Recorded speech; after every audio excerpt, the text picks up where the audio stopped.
So, ready to hollow it out. I've got a selection of gouges here which we're going to use to hollow it. You don't need hollowing tools. I am going to show you one though, which is a really neat tool.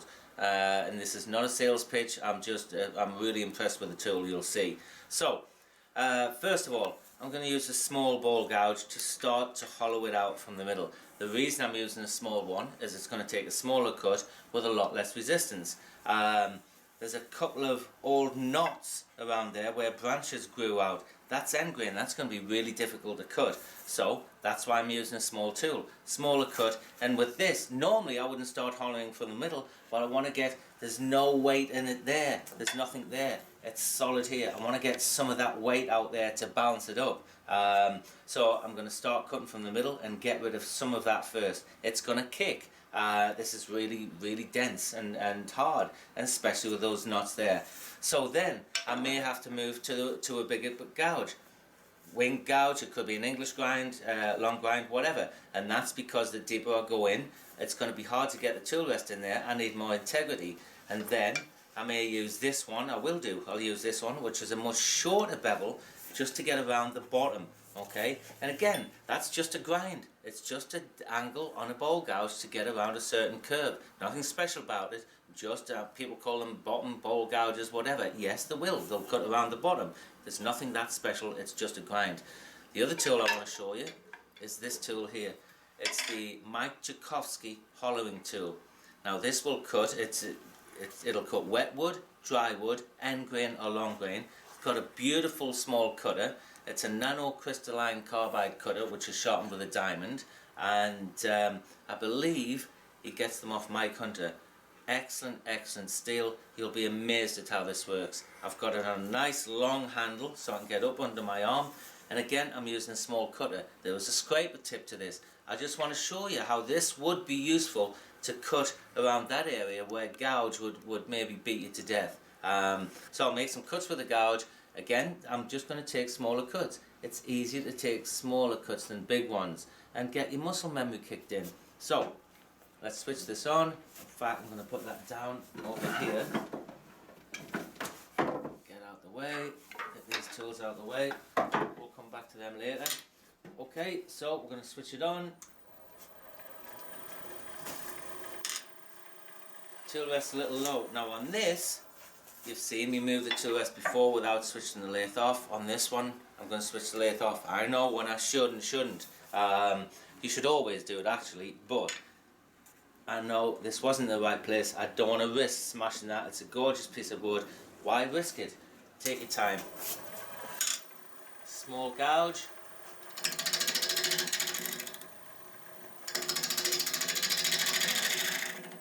Nice small cut. The other thing to consider, it's on a smallish foot. You've got a chunk of wood here. The leverage factor is huge.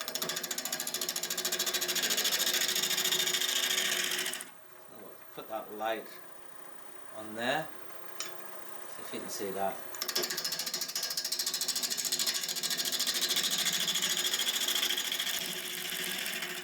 Now going at a breakneck speed. I don't want to just yet.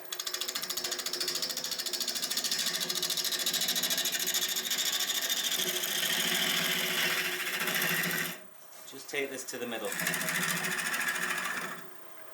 Right, I'm going to stop that, show you.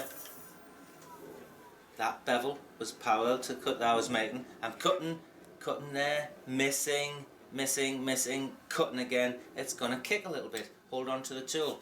Right, I want to show you Mike Jakovsky's tool. The bar wants to be horizontal, and the tool, the cutting edge, wants to be on the center line. So this wants to be lifted up 1/8 of an inch. The cutter is already tilted down. You do not have to worry about that. As I said earlier, it's a beautiful sharp cutter. I'm just going to move it out. That's too close for me, so I'm going to move it out a little bit. There we go. That's where I want the support. I can see what's happening now. Still slightly low. I want this absolutely on the center line.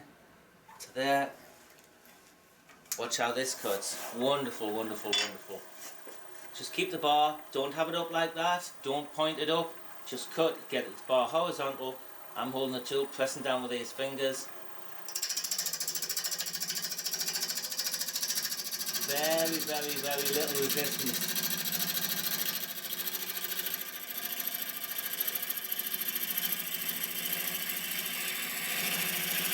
You can hear the way it's cutting. Absolutely beautiful. Tell you what, let me just move that light touch closer. There it goes. Come at a different angle so you can see it cutting.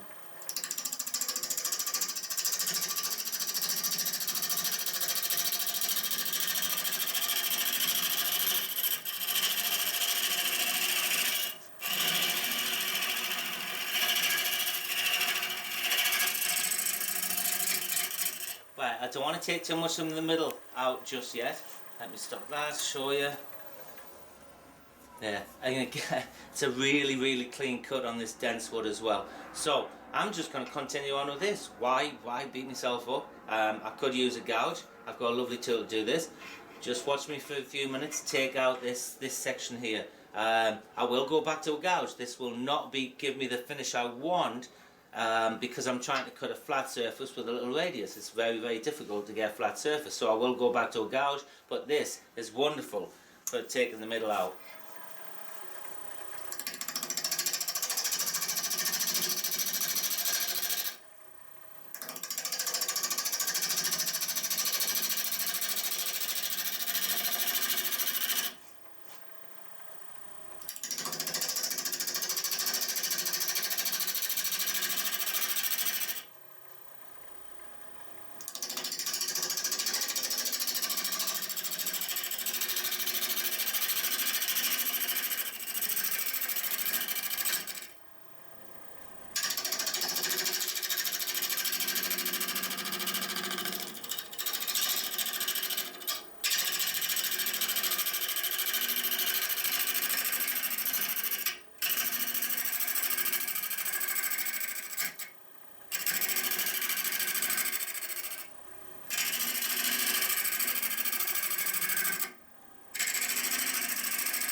To get the middle, just put the tool underneath, lift it up. Once you've got a flat surface, just move your whole body backwards and forwards.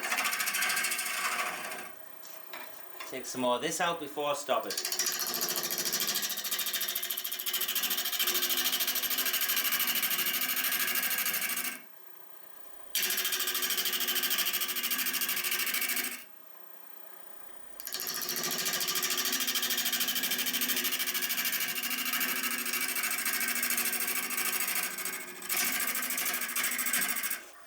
Right, okay, let's stop there and have a look. Excellent, excellent. So it's taken all that out with very little ease. So I'm going to move the tool rest closer, this way, spin it. I don't want anything to catch on the tool rest there either. In fact, I'll tell you what, let's put it into there. See if I can get any closer. Spin that, nothing's going to catch here. That's okay. Right, I'm going to start to use the gouge now. No, I'll tell you what. Yes, I am. I'm going to start to use the gouge. I was going to use that tool again, but it's resetting this and I can't be bothered. So let's do some gouge work. I'm eventually, basically, that bevel is eventually going to follow the outside profile. We're going to get this quite thin. 1/8 of an inch would be lovely. Whoops. Something's just ticking.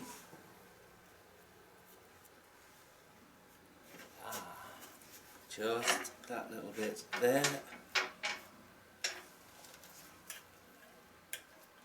That's better. Tool rest a little high for this tool. We had it up. I want to be cutting on the centre line. There you go. That should be fine. Tighten that. Tighten that. You don't want anything to catch. I'm going to take some wood out from this section here.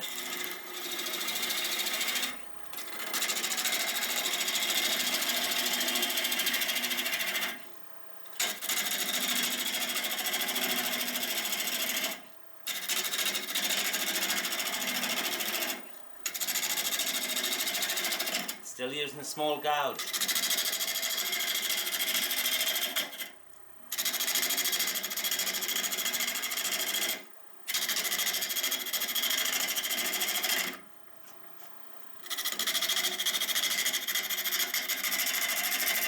Leaving the guts in the middle, I don't want to take them just yet, I want them for support.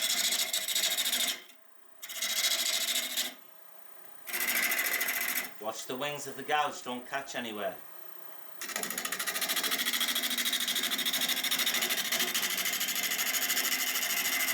This is still tediously slow, let's see if I can get the speed a little faster. Ah, wonderful. Bit of vibration, can we go through that? No, not yet.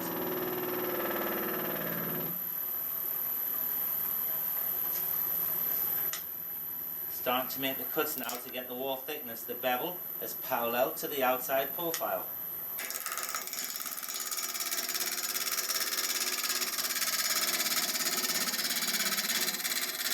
I'm going to stop there. The cut was getting too big.